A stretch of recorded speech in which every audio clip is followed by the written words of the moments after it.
श्रीरामदूतं शरणं प्रपद्ये। सियावर रामचंद्र की जय, पवन पुत्र हनुमान की जय।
भगवान की जय।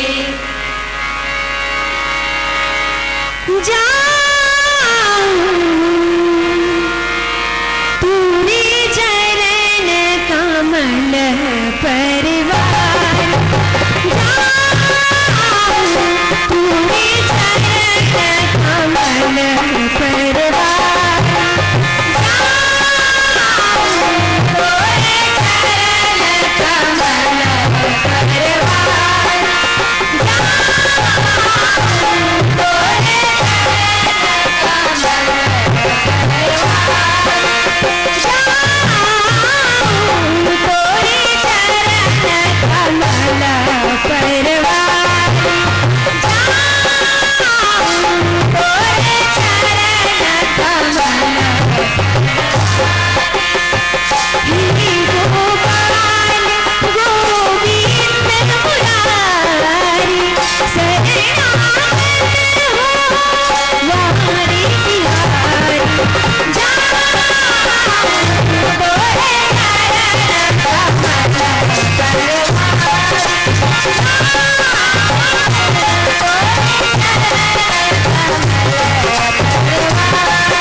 जड़ चेतन जगत मेरे स्वामी भगवान का रूप है। स्वामी को अनुकूल और प्रसन्न देखकर हनुमान जी के हृदय में हर्ष छा गया। अत्यंत प्रसन्न हुए और उनके सभी दुख जाते रहे और वे प्रभु श्री रामचंद्र जी को वानर राज सुग्रीव के पास ले गए और कहते हैं, प्रभु इस पर्वत पर वानर राज सुग्रीव रहते हैं, वह आपका दास है, हे नाथ उनसे मित्रता कीजिए। इस प्रकार के सभी बातें बताए और कहे कि प्रभु सुग्रीव जी माता सीता का पता लगाने में आपका सहयोग करेंगे। और सुग्रीव के पास जब गए तब सुग्रीव जी अत्यंत प्रसन्न हुए प्रभु श्री रामचंद्र जी को देखकर और हनुमान जी से कहे, क्या ये मेरे से मित्रता करेंगे, क्या मेरे से प्रीत करेंगे। इस प्रकार 8 लाइन चौपाई का भावार्थ रहा। बोलिए सियावर रामचंद्र की जय। को 14 वर्ष का वनवास मिला है और माता सीता का हरण हुआ है और वही सुग्रीव को बाली के द्वारा राज्य से निष्कासित किया गया है, बाहर कर दिया गया है, अथवा सुग्रीव बाली के डर से ऋषि पर्वत पर हैं और प्रभु श्री रामचंद्र जी भी सहयोग मांग रहे हैं और सुग्रीव जी को भी सहयोग की जरूरत है। इस आधार पर मेरे विचार से दोनों में मित्रता हुई। ठीक है, बहुत सुंदर आपने बतलाया। दोनों राज्य से बाहर हैं। जी। राम की पत्नी सीता को रावण हरण करके ले गया है। जी जी जी महोदय जी। और सुग्रीव की पत्नी को जी बाली, है ना। जी। तो दोनों को सहयोग की आवश्यकता है। दोनों पत्नी के दुख से दुखी हैं, दोनों राज्य से बाहर हैं। ऐसे में इन दोनों का मित्रता कराने में एक दूसरे का सहयोग करेंगे। बहुत सुंदर आपका उत्तर। अगला मानस प्रश्न आदरणीय भाई साहब। माँ दशहरी महिला मंडली सरभोका अत्यंत सुंदर सराहनीय मधुर प्रस्तुति प्राय सभी मंचों पर आप लोगों को देखने को मिलता है। उसी के अनुरूप आज का भी प्रस्तुति आप लोगों का बड़ा सुंदर रहा। मानस जिज्ञासा में मैं एक चीज जानना चाहता हूँ, जन समाज जनमानस को कुछ संदेश मिले आप लोगों के माध्यम से। इस हेतु से रामचरितमानस या अन्य ग्रंथों में महिलाओं को आरक्षण दिया गया था, जिस प्रकार आज मोदी जी के द्वारा, रमन जी के द्वारा महिलाओं को मुखिया बनाया गया, महिलाओं को आरक्षण विशेष दिया गया है। ऐसा कहीं पे संकेत आप लोगों को मिला है? अगर मिला है तो क्या है, फिर क्या प्रकाश डाले। आदरणीय निर्णायक महोदय जी, पहले त्रेता युग में महिलाओं को तो उतना नहीं था कि वे बाहर युद्ध करें, स्वयं से कुछ कार्य करें, परंतु उस समय स्वयंवर जो वर चुनना था वे महिलाओं को स्वयं वे चुन सकती थी। बहुत बढ़िया। महिलाओं को यह अधिकार था कि अपना वर का चुनाव कर सके। वैसे मैं आरक्षण में ये कह रहा था कि आरक्षण का मतलब होता है विशेष दर्जा, है ना। ग्रंथों में आप लोग एक चीज देखिएगा, उन्हीं से आज जो आरक्षण प्रचलित हुआ है महिलाओं के लिए, वहीं से देख कर सीख कर लिया गया है। जैसे कि हम लोग सुमिरन करते हैं, नाम का जपन करते हैं, तो सीताराम कहते हैं, राधे श्याम कहते हैं, और माता पार्वती जी का नाम पहले भोलेनाथ जी का बाद में, ये विधान में आता है ना, जी ठीक है ना। आपने जो कहा बड़ा सुंदर है कि त्रेता युग में मानस में महिलाओं को ये अधिकार मिला था कि वो अपना वर का चुनाव कर सके, बहुत सुंदर बात है। लेकिन जिस प्रकार का आरक्षण आज महिलाओं को प्रथम पंक्ति में रखा जा रहा है, पति से पहले महिलाओं का नाम आ रहा है, चाहे वो राशन कार्ड हो, चाहे और अन्य चीजें हैं, है ना, तो वो नया नहीं, इससे पहले हमारे सनातन धर्म में पहले से ही होता आ रहा है। देवताओं ने सबसे पहले अपने स्त्रियों को सम्मान दिया है। जी आदरणीय नायक महोदय जी, क्योंकि वे माँ होती है, माँ का पहले नाम आता है, पिता का बाद में आता है, और माँ सर्वप्रथम गुरु होती है, और पिता तो कुछ काम करने गए हैं तो आएंगे तभी शिक्षा देंगे, परंतु माँ घर में होती है, वे पहले शिक्षा देती है। मेरे विचार से ये भी हो सकता है कि बहुत आपने जो भी बताया है सारा चीज ठीक है, बस उसमें मैं कुछ बात जोड़ा हूँ जिससे जनमानस को भी कुछ बातें समझ में आता रहे, इस हेतु से। आइए आगे हमारे विशेष प्रश्न के लिए आदरणीय बड़े भैया सुखलाल यादव जी। परम आदरणीय 5-10 फेरी महिला मंडली सरभो का बड़ा सुंदर है आप सभी का जो गायन वादन रहा। आइए आप लोग को मैं विशेष प्रश्न की ओर ले जा रहा हूं कि आप सब सुन चुके हैं इसको,